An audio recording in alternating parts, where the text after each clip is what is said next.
welcome back to Up the Villa podcast. Delighted I've got Joe from Turfcast who's going to be giving us the lowdown on Burnley for our game that's up and coming. How are you, mate? Yeah, good, thanks. How are you? Yeah, good, thank you. We saw each other on the overlap, so we had a nice little experience on that, so that was good as well. So feels a bit weird, Burnley, at the minute, because you played on the opening night of the Premier League, and then you've had this little gap of not playing. Villa will have played sort of like 3 games since you played. So how was it being back in the Premier League and facing Man City on that first day? Yeah, it's like a new kid at school, isn't it? Wandering into the into the path of the school bully. It's not great, but at least the game's out the way. That's the positive we can take from it. And I mean, in terms of the actual match as well, like I thought we played all right. I know we got spanked 3-0, but it's City. They'll do a lot worse to teams this season.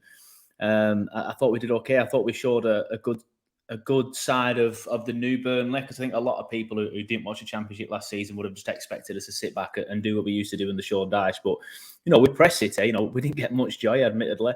But we did press them. We tried to press them high, and that's what we do under Kompany. We press and we try and pass and play open expansive football. So, I thought we showed a good side of us, but it's interesting to see how we'll get on against, the lesser teams, which is pretty much everyone else in the Prem, isn't it, when you're talking about Man City. So, yeah, interesting to see how we look against you guys.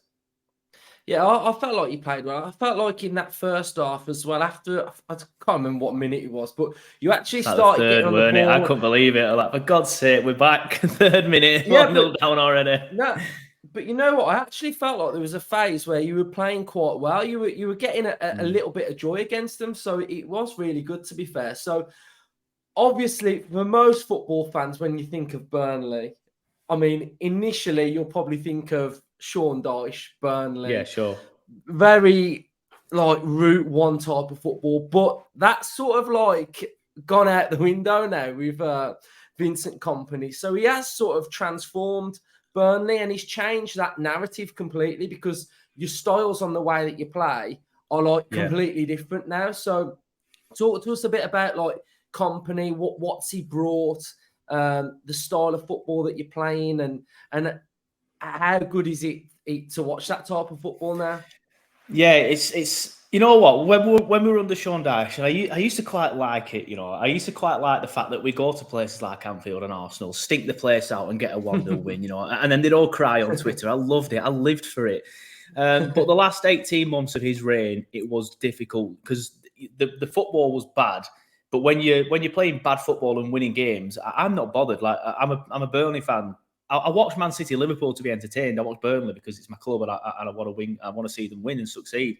So it didn't bother me so much that we're playing bad football. But the last 18 months of his reign, when we were playing bad football and not getting results, that were pretty turgid and pretty hard to watch. So Kompany coming in and completely changing the entire ethos. Like, it literally was the club that Dyche built. The training ground that we've got now was his recommendation and things like that. So, to someone to come in and follow him was always going to be difficult. It's kind of like Moyes at Old Trafford, but to a lesser extent, kind of felt like it was never going to work. But with Kompany, kind of just felt right. I remember when we appointed him, and I was at a wedding down in Stoke, actually, kind of a little bit near you guys. And there was this Port Vale fan there, and he was like, there's no chance Kompany's going to work. I don't know why you've appointed him. It's just a name. And I'm like, you know what? I think it will work because he's got such a good pedigree. He's got a winning mentality from his playing days. And you can see that now in his playing style. We play similar to City, like a B-Tech City. That's like the running joke. Similar style to City, pressing, wingers, no out-and-out striker. I know City do now have that out-and-out striker, but for years, like there was, I know there was Aguero, but after sort of like, there was like a lot of wingers chipping in with goals, like your Mahrez, your Sterlings, things like that. And that's kind of like how we play now. It's going to be interesting how we get on this season without Teller. Although, there's still, 10 days left of the window. So fingers crossed, that happens yet. But yeah, it's a goalkeeper that plays, sweeper keeper, passing out from the back, whereas back in the day, it was just Pope booting it as far as he could. Like you say, Route 1. The goalkeeper will invite the press. Then the full-backs and the centre-backs will move into space. And then hopefully the keeper gets it to one of them. They then try and beat the press again through that. It's just about beating the lines and getting it out to the wingers and the creative players, and then hopefully scoring goals. But yeah, it's been great to watch. Like I said, going back to the earlier part of the answer where I said it didn't bother me too much when we were winning the Daesh football. But now, last season, for me, yes, we've achieved more in my time. Like, I've seen Burnley qualify for Europe. I think the best we've ever done in my life is finish 7th in the Prem. We've achieved more in my life, but last season was my favourite ever season following Burnley, because we were winning every week and we were winning in stadiums. We were smashing teams. You were just going to games excited. I remember there was one game last season where I went to it and I was a little bit like, you know what, I'm not sure if I can be bothered today. It was quite early on in the season.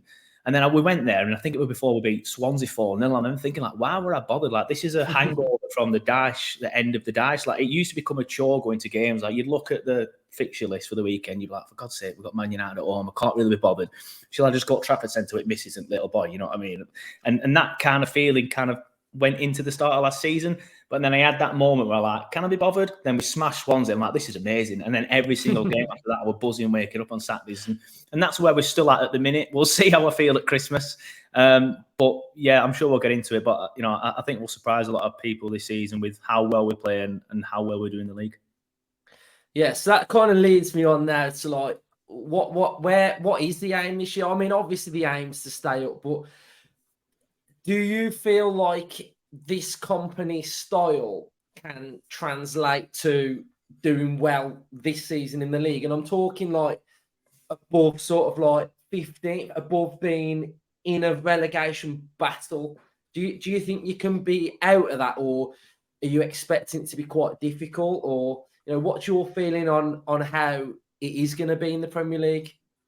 I mean, I look at the Premier League this season and I see a lot of bad teams. And I mean, with the greatest respect to some of the teams I'm about to mention. But I can't see Luton staying up. I really can't. I think Sheffield United are even worse than them, although they have improved over recent weeks by bringing Harmer in. He's a great buy. But then you've got Forest, who I can't really see doing too well. Everton, who are in dire straits. Fulham, who don't look great. I was watching some of the games this weekend, and it was gutted to not be playing, but it was good to sort of like sit down and just watch a few games. And I'm like, we're better than these. We're better than these. Yeah. Like, we'll finish above these. And I honestly think we'll be fine. Like, don't get me wrong, the aim is stay up, get to 40 points or whatever it is in the Prem. I think it's 50 in the Champion, 40 in the Prem. Get to that, and then hopefully, like we did in the season, we finished 7th. Now, I'm not for 1 second suggesting we're going to finish 7th, but we got to that 40-point mark really early. And then, like, the mentality shifts and the aims change. So I'm hoping we can get to that 40-point mark, you know, early April, late March, something like that, and then kick on and maybe push for top half. But my predictions have been consistent on all the prediction videos and stuff that I've done. I've got us anywhere between 11th and 14th. And that's credit to us and the players that we've brought in and the manager that we've got, and looking at how well we played last season. But a lot of it is just there's some poor sides in the Premier League this season, and I think we can finish above quite a lot of them. Yeah, I agree. We played a poor side on Sunday, and Everton. Yeah, well, I was watching that, and I was watching that thinking, because I actually have James Tarkowski in my fantasy team, so that obviously hurt me quite a bit. Yeah. But I remember I selected him thinking Sean Dyche's teams are strong. They very rarely concede a lot of goals. We didn't get dicked that many times, like 4 or 5-0 in the Prem. By City, we did every single time. But other than that, it very rarely happened. So I'm thinking Everton will struggle, but they'll struggle up front because Calvert-Lewin's always injured. Again, went off at the weekend. And, you know, Maupay's crap. But at the defence, it'll be 0-0s, or they'll get beat 1-0 or they'll win 1-0. But yeah, they looked bad at the back, didn't they, as well? That was the thing that shocked me about Everton. They're bad up front and bad at the back, and the midfield's non-existent. So they need to make some signings. Yeah, I mean, well, obviously we came off the back of a terrible defeat at St James's Park, and we were able to bounce back. So yeah, we got you guys coming in. So who should we look out for, Villa fans, like from your side? Who's your threat, danger players? Yeah, well, the main one's Manuel Benson, but the side's not really settled yet. Like, it's a weird one. Like, just going off last season, that for me, the best player that we had, well, in terms of danger, was Manuel Benson. Like, he's kind of like Arjen Robben from back in the day, where he's on the wing and he'll cut inside, he'll bend it in the far corner. You know what he's going to do, but you just can't stop him. There was a joke last season where he scored that goal like 6 games in a row, and I'm not even exaggerating. It was genuinely around 6 games in a row. including the title-winning goal at Ewood Park, which was, by the way, just amazing. Imagine winning it at St Andrews, for example. It's absolutely incredible. Mamo Benson's the other one, but he didn't actually start against City, so I'm not sure what Kompany's thinking is really. Anas Aurora is another one, but he's suspended, obviously, so he'll miss that game for that challenge he did on Carl Walker in the opening game, which was just silly when the game had gone. But it's hard to say because the side's not settled. Zeki Amdouni, I think, he impressed me quite a lot against City. He's, I think, going to be the guy that plays in sort of like the number 10 role behind the striker, who, with our striker, tends to be dropping deep now. It's like a deep lying striker. He ends up being the most forward player, even though he's playing behind the striker. So I'm thinking if we can get him in the game and get a bit of space against a defence that, with the greatest respect, isn't as good as City's, but whose is, then hopefully we might see some joy from him. So I'm looking forward to a good game from Zeki Amdouni. Hopefully Mamo Benson starts. And Coley Osho as well, he's quite raw. We've just signed him. He's like a really young lad. I think he's like 18, 19. I can't remember off the top of my head, but he looked so fast against Man City. It genuinely is like just rapid. It's just one of them that, where you can tell he's going to be good in a few years. He just needs his decision making to be a little bit better. But you expect that for a young lad. But in terms of best players, I think Josh Cullen, he's the guy that kind of runs the show. He's like the Makalele, just sits back, breaks it all up, and then gets it to the danger players. Have you got Sander Berge in there? Have you got Sander Berge in there? Yeah. Well, obviously we signed him because I'm not sure on him. It's a weird one because obviously you've mentioned it already, but I don't know if everybody knows we were on the overlap together. And obviously that was the day that I found out we were signing him. And obviously I was sat next to Nick, the Sheffield United fan, or just like a couple of people away from him. Yeah. And I said to him, hey, what's this? Is this true? He's like, oh yeah, I was speaking to the owner last week. Sanders has to leave, and it's looking like obviously you're the club. And I'm quite happy with it, but I don't know. Like I spoke to Nick the other day. I did like a show on Sander after he signed, and I was saying to him, I'm expecting Kompany to play him in that defensive midfield role next to Cullen, because we do tend to play the double pivot. Last season it was Cullen and Jack Cork, but I still love Jack Cork, but he's getting on a bit. And he was saying he's not that good in that role. He needs to be playing a bit more advanced. So it's going to be interesting to see how we play. Will he play with, the Zeki Amdouni up top, in the 10, Foster in the 9, and then kind of like a line with Sander Berge just behind him and then Cullen just behind him and then the defenders? Or will he play the double pivot?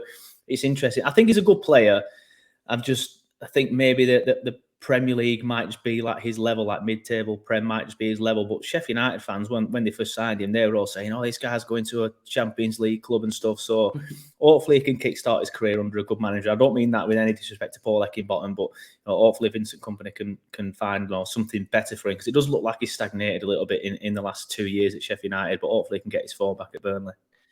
Yeah, cool. Right, we'll finish it off there then, mate. So cheers for coming on to our channel. I know I'm going to be on yours in a minute anyway. So I'll speak to you in a bit, and hopefully everybody's sort of got a real better understanding on the new Burnley style, which in my opinion is a lot better than the old one anyway. Yeah. So hopefully you have a good season anyway, mate. And thanks for that.